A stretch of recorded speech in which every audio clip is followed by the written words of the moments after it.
음성을 내가 들으니 사랑하는 말일세. 형제들아, 아브라함의 후손과 너희 중 하나님을 경외하는 사람들아, 이 구원의 말씀을 우리에게 보내셨거늘 예루살렘에 사는 자들과 그들 관리들이 예수와 및 안식일마다 외우는 바 선지자들의 말을 알지 못하므로 예수를 정죄하여 선지자들의 말을 응하게 하였도다. 죽일 죄를 하나도 찾지 못하였으나 빌라도에게 죽여달라 하였으니 성경에 그를 가리켜 기록한 말씀을 다 응하게 한 것이라. 후에 나무에서 내려다가 무덤에 두었으나 하나님이 죽은 자 가운데서 그를 살리신지라. 갈릴리로부터 예루살렘에 함께 올라간 사람들에게 여러 날 보이셨으니 그들이 이제 백성 앞에서 그의 증인이라. 우리도 조상들에게 주신 약속을 너희에게 전파하노니 곧 하나님이 예수를 일으키사 우리 자녀들에게 이 약속을 이루게 하셨다 함이라. 시편 2째 편에 기록한 바와 같이 너는 내 아들이라 오늘 너를 낳았다 하셨고, 또 하나님께서 죽은 자 가운데서 그를 일으키사 다시 썩음을 당하지 않게 하실 것을 가르쳐 이르시되 내가 다윗의 거룩하고 미쁜 은사를 너희에게 주리라 하셨으며, 또 다른 시편에 일렀으되 주의 거룩한 자로 썩음을 당하지 않게 하시리라 하셨느니라. 다윗은 당시에 하나님의 뜻을 따라 섬기다가 잠들어 그 조상들과 함께 묻혀 썩음을 당하였으되 하나님께서 살리신 이는 썩음을 당하지 아니하였나니, 그러므로 형제들아 너희가 알 것은 이 사람을 힘입어 죄사함을 너희에게 전하는 이것이며, 또 모세의 율법으로 너희가 의롭다 하심을 얻지 못하던 모든 일에도 이 사람을 힘입어 믿는 자마다 의롭다 하심을 얻는 이것이라. 그런즉 너희는 선지자들을 통하여 말씀하신 것이 너희에게 미칠까 삼가라. 일러스되 보라, 멸시하는 사람들아 너희는 놀라고 멸망하라. 내가 너희 때를 당하여 한 일을 행할 것이니 사람이 너희에게 일러줄지라도 도무지 믿지 못할 일이라 하였느니라 하니라.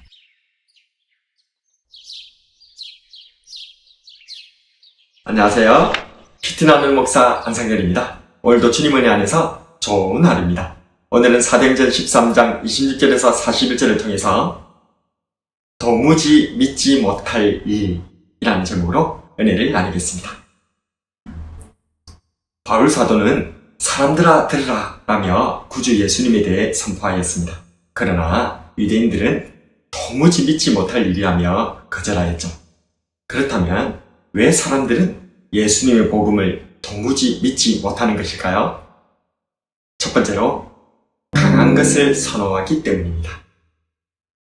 당시 유대인들은 로마의 식민 지배를 받고 있었습니다. 그래서 다윗 왕이 주변국을 쳐서 굴복시키며 온 이스라엘을 통일하여 태평성대를 이뤘던 것과 같이 로마와 헤롯 세력을 쳐부수고 온 이스라엘을 회복케 하는 강력한 왕을 기대하였습니다.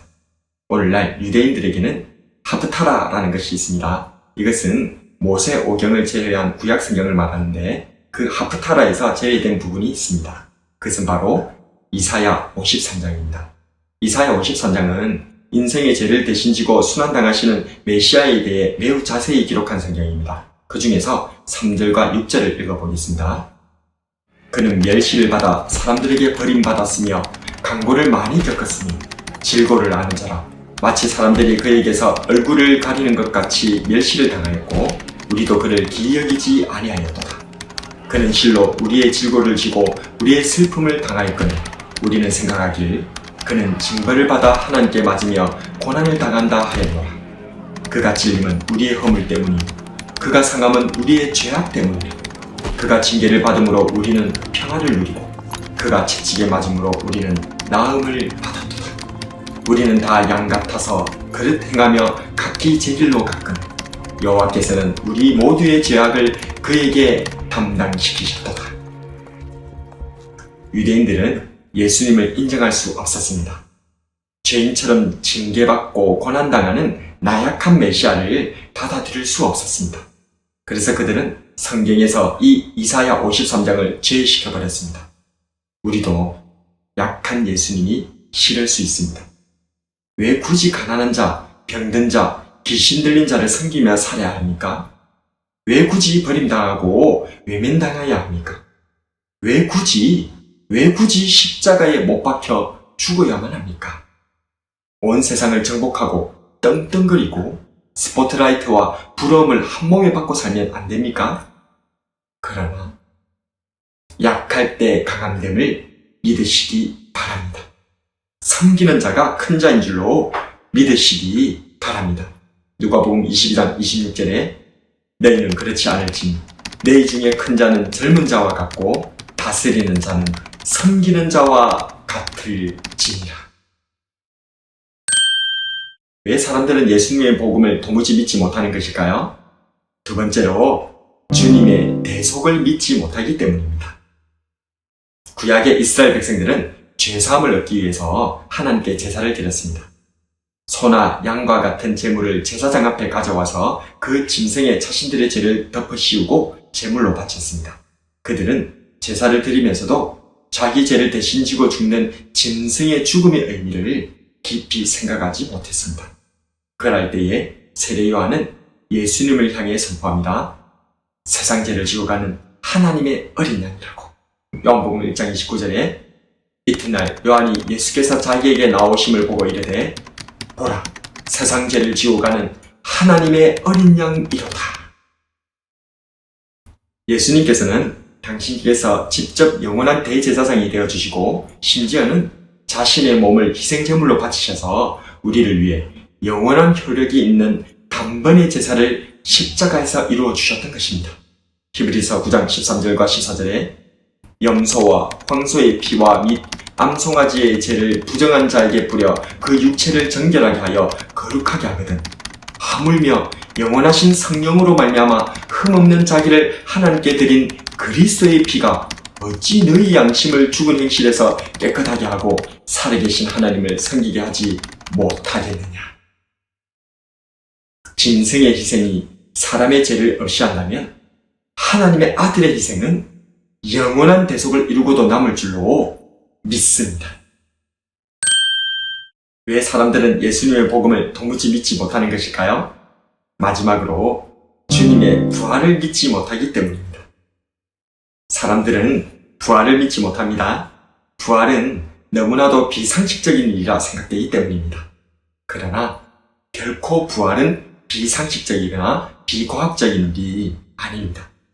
물이 높은 곳에서 낮은 곳으로 흐르는 것은 상식입니다. 그러나 또한 수증기가 되어 하늘로 올라가는 것도 상식이죠. 꽃이 시들어 떨어지는 것은 상식입니다. 그러나 또한 떨어진 씨앗에서 새 생명이 탄생하는 것도 상식입니다. 이처럼 하나님의 공의는 우리 죄로 인해 심판과 소멸을 선언하셨으나 하나님의 긍휼과 사랑은 지금까지도 우리를 보존해 오셨습니다. 그렇습니다. 바로 이 부활 에너지가 이 세상을 존속시켜 왔던 것입니다. 예수님께서는 땅에 떨어져 죽는 하늘의 미랄이셨습니다. 요한복음 12장 24절에 내가 진실로 진실로 너희에게 이르노니 하늘의 밀이 땅에 떨어져 죽지 아니하면 하늘 그대로 있고 죽으면 많은 열매를 맺느니라. 십자가에서 죽으셨으나 생명의 열매로 부활하신 예수님. 주님의 부활은 이미 성경에 예언되어 있었고 수많은 증인들이 증가하고 있으며 앞서 살펴본 바와 같이 자연 현상으로도 부활이 허구가 아님을 증명할 수 있습니다. 하나님께서 살리신 이는 썩음을 당하지 아니하였나니 그러므로 형제들아 너희가 알 것은 이 사람을 힘입어 제사함을 너희에게 전하는 이것이며 또 모세의 율법으로 너희가 어렵다 하심을 얻지 못하던 모든 일에도 이 사람을 힘입어 믿는 자마다 어렵다 하심을 얻는 이것이라. 예수님께서는 죽어 썩지 않으시고 부활하셨습니다. 이를 믿는 자마다 죄사함과 어렵다 하심을 얻어 영생에 이르는 줄로 믿습니다. 오늘은 도무지 믿지 못할 일에 대해서 묵상해 보았습니다. 왜 사람들은 예수님의 복음을 믿지 못하는 것일까요? 첫 번째로 강한 것을 선호하기 때문입니다. 우리는 약할 때 강함되게 하심을 믿읍시다. 두 번째로 주님의 대속을 믿지 못하기 때문입니다. 우리는 내 모든 죄를 예수님께서 대신 지셨음을 믿읍시다. 마지막으로 주님의 부활을 믿지 못하기 때문입니다. 우리는 부활이 현실이며 주님께서 부활하셨음을 믿습니다. 도무지 믿지 못할 일인데도 놀랍게도 이 일을 이루시고 우리에게 믿음 주셔서 영생에 이르게 하신 주님께 감사하며 복음 전하는 저와 여러분이 되기 주님의 이름으로 축복합니다.